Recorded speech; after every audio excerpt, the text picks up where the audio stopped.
You not know you about that life.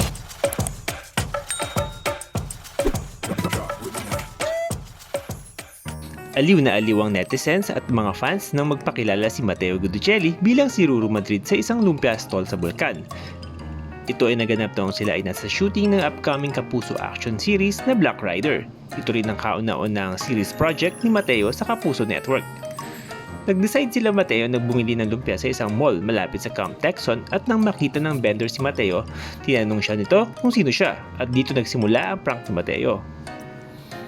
Nakakatawa di ba? Kitang-kita natin kung paano naggulat at natuwa ang vendor nang malaman niyang si Matteo pala ang kausap niya. Pero bakit nga ba ginawa ni Matteo ang prank na iyon? Ayon kay Ruru, dahil daw magkahawig sila ni Matteo nung bata pa siya. Kaya naisipan niyang gawin ito para makapagbiro at makapagpasaya ng tao. Pero hindi lang ang pisikal na pagkakahawig ang pagkakapareho nila Matteo. Marami pa silang ibang similarities na baka hindi nyo pa alam. Narito ang ilan sa mga yon.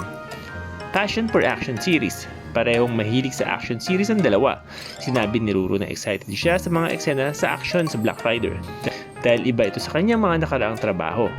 Inspiration. Sinabi ni Ruru na si Matteo ang kanyang inspirasyon. Hinahangaan niya si Matteo dahil sa kanyang mga nagawa tulad ng pagiging scout ranger at pagtatapos ng Iron Man. Shared interest. Hinikayat ni Matteo si Ruru na subukan ng skydiving na isang bagay na interesado si Ruru.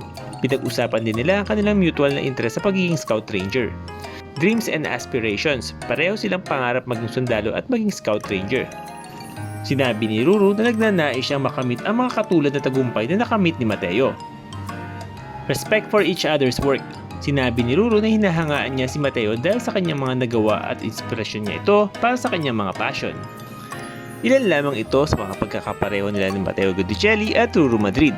Sana ay nagustuhan niyo ang video na ito at natuwa kayo sa prank ni Matteo. Kung may iba pa kayong alam na similarities nila, huwag kalimutang i-share sa comment section. At huwag din kalimutang mag-like, share at subscribe sa aming channel para updated kayo sa mga latest showbiz happenings.